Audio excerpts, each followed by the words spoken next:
Karena profesi ini nggak bisa coba-coba. Sekali coba-coba botak kepala orang gitu.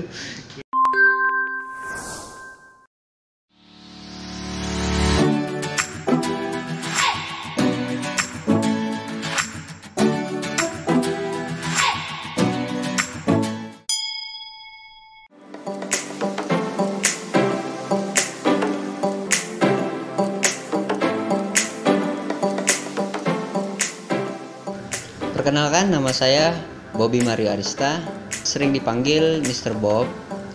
Saya terlahir di Palembang dan saya dari 6 saudara. Laki-laki ada 4 dan perempuan ada 2. Dan kegiatan saya sehari-hari selain menjadi trainer, menjadi barber, dan saya dikaruniai anak 1 laki-laki. Jadi selain mencukur, menjadi trainer, dan saya mengurus anak dan istri.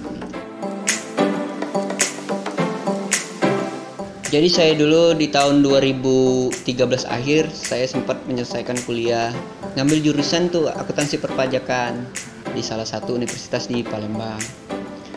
Selesai itu saya sempat mengambil kerja di advertising di percetakan tuh di Palembang. Selesai di advertising tuh 1 tahun kerja, kayaknya kerjanya monoton gitu aja kan percetakan. Ya sudah, saya memutuskan sempat hijrah ke Bandung tuh. Ikut band long trip. Memang awalnya saya sebelum advertising saya sempat ngeband juga, tapi belum mendalemin tuh. Jadi saya mendalemin ke Bandung. Awalnya ngeband biasa aja di Palembang.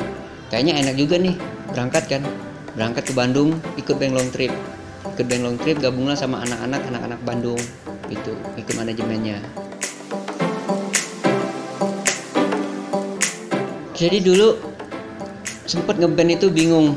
Ngeband kok gini-gini ya, ngeband job nggak ada, terus kita kan nggak selalu ada pemasukan kan, pendapatan nggak ada, apalagi kita merantau kan.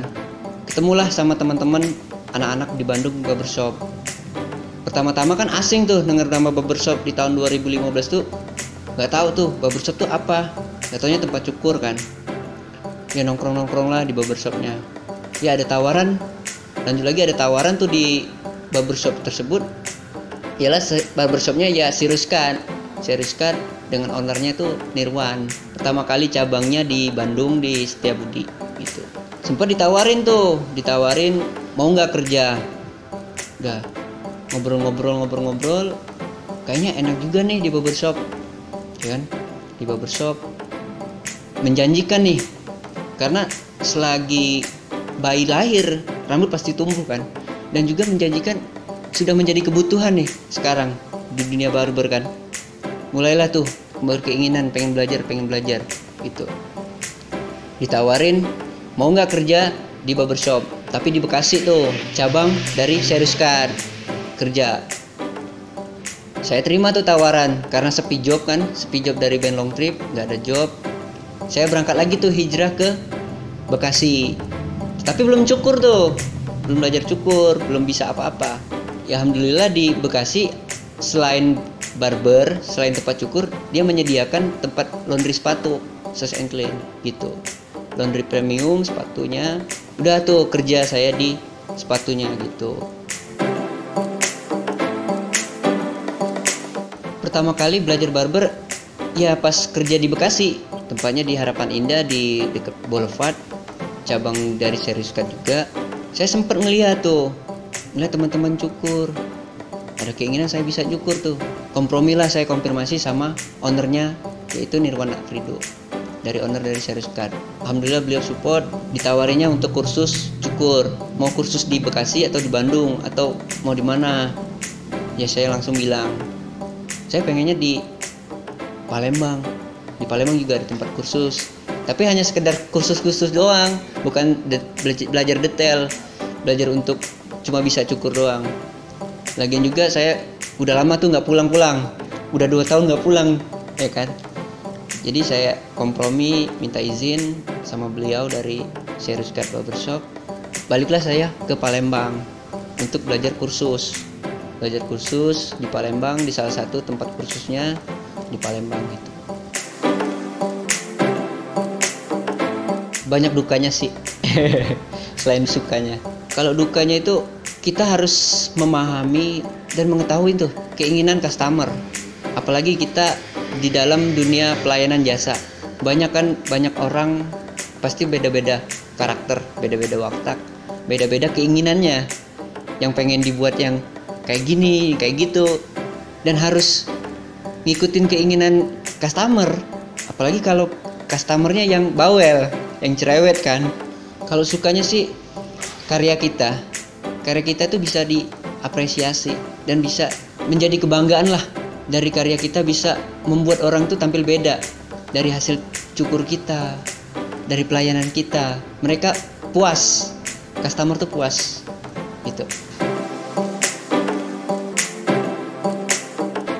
Seneng banget karena awal dari mulai saya belajar cukur, saya ngerasa menjadi murid dan saya sekarang menjadi guru. Kenapa enggak gitu? Dan juga bisa berbagi sama orang-orang banyak gitu. Itu seneng saya sih. Dan bisa menjadi amal jariah kita kan. Kalau tips saya buat teman-teman di Indo Barber School biar bisa cepet untuk cukur rambut, yang pertama kita harus menjiwai dan bisa seneng dulu tuh dengan profesi tersebut, suka, dan harus banyak-banyak mengamati, melihat dan menonton tuh, melihat orang yang bisa cukur. Jadi banyak opsi, banyak explore, banyak pilihan tuh. Oh begini caranya, gitu. Kalau untuk praktek sendiri, untuk melancarin tools-tools yang dipakai di barber. Tapi kita harus mengetahui teorinya dong. Dan banyak-banyak sharing sama teman-teman dari barber school dan saya sendiri.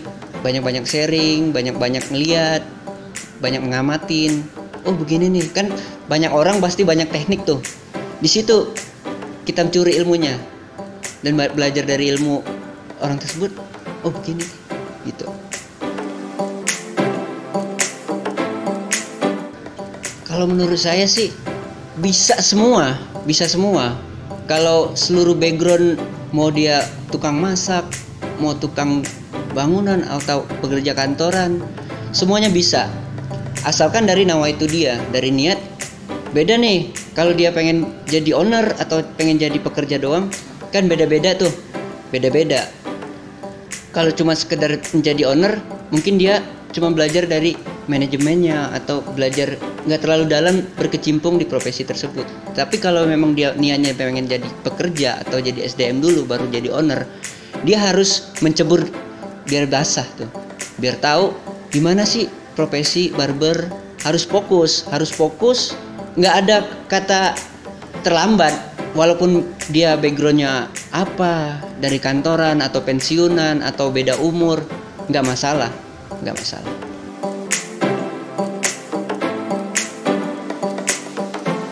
Oke, untuk yang cepat dan lambat itu orang-orang kan memang beda-beda watak dan beda-beda cara dia menangkap. Daya tangkapnya juga beda. Ada yang dari faktor umur atau daya tangkap dia agak lambat. Jadi untuk yang lebih cepat mencukur, dia emang bener-bener rajin, tekun, nggak ada stop-stopnya tuh. Jadi memang harus pilihan sih sebenarnya profesi ini, karena seni memang pilihan. Jadi nggak bisa dicampur aduk tuh dengan profesi lain, beda. Harus fokus gitu. Kalau yang lambat itu mungkin dia berpikirnya biarinlah, coba ala kadarnya doang gitu. Coba-coba, karena profesi ini nggak bisa coba-coba. Sekali coba-coba botak kepala orang gitu. Iya, jadi harus memang bener-bener harus yakin pilihan profesi ini gitu. Oke, yang dibutuhkan teman-teman barber selain skill, yang pertama kali itu yaitu attitude. Attitude itu sangat diperlukan di semua tempat dan komunikasi kita, karena kita menjual jasa dan pelayanan. Attitude kita sama temen, sama owner, sama tim, semua customer, kita harus jaga attitude.